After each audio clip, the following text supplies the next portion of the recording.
मैं हूं किरण रावत और आप देख रहे हैं समाचार फॉर। एक नजर आज की हेडलाइंस पर। मुख्यमंत्री पुष्कर सिंह धामी की अध्यक्षता में हुई कैबिनेट बैठक, 6 अहम प्रस्तावों पर मंत्रिमंडल की मुहर। महक क्रांति नीति को मिली मंजूरी। दिव्यांग युवक युवती से विवाह करने पर राशि बढ़ाई गई। नवनियुक्त पदाधिकारियों का भाजपा मुख्यालय में पदभार ग्रहण। राष्ट्रीय महामंत्री संगठन आज रात पहुंचेंगे देहरादून। महेंद्र भट्ट बोले, तीसरी बार सरकार बनाएगी Bhajpa. UK SSC paper leak case में हुआ बड़ा खुलासा। आरोपी खालिद पुलिस की गिरफ्त में। गोपनीय स्थान पर हो रही कड़ी इंटेरोगेशन से जुड़ सकते हैं और कई नाम। खाद्य विभाग टीम ने रुड़की में नकली पनीर फैक्ट्री का किया भांडाफोड़। 10 कट्टे मिल्क पाउडर और 75 ऑक्सीटोसिन की बोतलें जब्त। अब खबरें विस्तार से। मुख्यमंत्री पुष्कर सिंह धामी की अध्यक्षता में सचिवालय में हुई कैबिनेट बैठक में 6 अहम प्रस्तावों को मंजूरी दी गई। राज्य में सघन और औषधि पौधों को बढ़ावा देने के लिए सरकार अब अनुदान देगी। उत्तराखंड के जेल विभाग में आउटसोर्सिंग के जरिए कर्मचारियों की भर्ती होगी। पुनर्गठन का प्रस्ताव था जिसमें सहमति दी गई है। इसमें महिला प्रधान बंदी रक्षक के 2 पद, महिला बंदी रक्षक के 22 पद, अपर महानिरीक्षक कारागार का 1 पद, रेजिडेंट मेडिकल ऑफिसर का 1 पद और वैयक्तिक सहायक का 1 पद अतिरिक्त रूप से स्वीकृति करने की सहमति दी गई है। अनुमोदन दिया गया है। कारागार मुख्यालय में स्वच्छकार एवं माली, अधीनस्थ कारागारों में नाई एवं स्वच्छकार के कार्य हेतु विभागीय न्यूनतम कार्य जो भी जरूरत होगी आवश्यकता के आलोक में सेवाएं आउटसोर्सिंग के माध्यम से रखें। एक प्रकरण आवास विभाग का भी आया था जो प्रधानमंत्री आवास योजना के अंतर्गत 1872 EWS जो भवन बनाए जा रहे हैं रुद्रपुर में, उसमें निर्माण कार्य के दौरान अतिरिक्त कुछ डेविएशन हुआ। वो लगभग 27 करोड़ रुपये था। उसको राज्य सरकार के माध्यम से वहन करने की स्वीकृति प्रदान की गई। भाजपा प्रदेश अध्यक्ष महेंद्र भट्ट की नई कार्यकारिणी के सभी नवनियुक्त पदाधिकारियों ने आज पदभार ग्रहण किया। राष्ट्रीय महामंत्री संगठन आज रात देहरादून पहुंचेंगे और कल पूरी दिन भर की बैठकें होंगी। बैठक में संगठनात्मक विस्तार, मोर्चों की टीम और बूथ प्रबंधन को मजबूत करने पर चर्चा होगी। नवरात्रों का आज दूसरा दिन है और आज से ही हमारी नई टीम ने अपना कार्यभार ग्रहण किया है। हमारे राष्ट्रीय महामंत्री संगठन CPL संतोष जी आज यहाँ रात्रि तक पहुँचेंगे। कल लगातार बैठक का क्रम चलेगा जहाँ संगठन के व्यापक स्वरूप को हमने मोर्चे प्रदेश के बनाए हैं। प्रदेश की मोर्चे की पूरी टीम बननी है, मोर्चों की जिले की टीम बननी है। तो संगठनात्मक विस्तार स्वरूप के दृष्टिकोण से कार्यशाला रहेगी।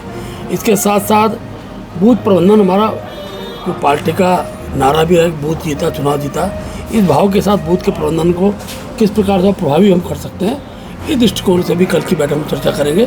2027 हमारे लक्ष्य में रहेगा और इस बार हमको एक बड़ी टीम, पंचायतों की भी प्रधान हो गए, BTC मेंबर हो गए, जिला सदस्य हो गए, जिला पंचायत अध्यक्ष हैं, नगर निगम के पार्षद हैं, महापौर हैं, एक बड़ी टीम हमको मिली है। GST दरों में कटौती को लेकर सियासत गर्मा गई है। भाजपा ने फैसले को ऐतिहासिक बताते हुए प्रधानमंत्री मोदी का आभार जताया है। वहीं कांग्रेस प्रवक्ता सुजाता पाल ने सरकार पर तंज कसा है। देखिए, GST की तो कांग्रेस हमेशा विरोधी रही है। GST जब प्रारंभ हुआ तब भी इनके द्वारा विरोध किया गया, सदन के अंदर विरोध किया गया। वो ठीक है कि बाद में सर्वसम्मत का प्रयास किया, अनेकों राज्यों ने समर्थन किया। अब GST 2 जो आया है ये उपभोक्ता के हित में है और भारतीय जनता पार्टी ने GST 2 के लिए प्रधानमंत्री का आभार व्यक्त करने के लिए हम लोग प्रत्येक व्यापारी तक जा रहे हैं, उपभोक्ता तक जा रहे हैं और प्रधानमंत्री का आभार व्यक्त कर रहे हैं। कितने कमाल की बात है, क्योंकि मुख्यमंत्री कह रहे हैं कि वो मुख्य सेवक है। जब वो सड़क पे उतरेंगे तो अधिकारी और मंत्री भी उतरेंगे। और साथ ही जब GST की बात करते हैं तो बेवकूफ किसको बनाया जा रहा है। पिछले 8 साल में 55 लाख करोड़ की उगाही करी और अब कर रहे हैं कि बचत योजना ला रहे हैं। इसमें 2.5 लाख करोड़ की बचत होगी, यानी कि अगले 10 साल भी ये योजना चली तो मात्र 25 लाख की बचत। तो जो चोरी करी है ना वो जरूर जाकर दुकानदारों को बताए, और जो MSME को लूट दिया, जिन्होंने रोजगार लोगों को दिया, उनके बारे में भी वो समझाए जरा। अब केवल इतनी सी बात है कि जनता के बीच में अपने लोगों को उतारने के लिए कम से कम कोई बहाना तो मिला। यूके SSC पेपर लीक के मुख्य आरोपी खालिद की गिरफ्तारी को लेकर हरिद्वार पुलिस ने लक्सर के सुल्तानपुर में बड़ी कार्रवाई की है। जांच में खालिद के घर पर अवैध बिजली कनेक्शन मिला, जिस पर आरोपी के पिता पर विद्युत अधिनियम की धारा 135 के तहत केस दर्ज हुआ है। आरोपी खालिद पुलिस की गिरफ्त में। गोपनीय स्थान पर हो रही कड़ी इंटेरोगेशन से जुड़ सकते हैं और कई नाम। हरिद्वार पुलिस और देहरादून पुलिस के संयुक्त प्रयास से अभियुक्त खालिद को भी हिरासत में लिया गया है। इससे पूछताछ की जा रही है।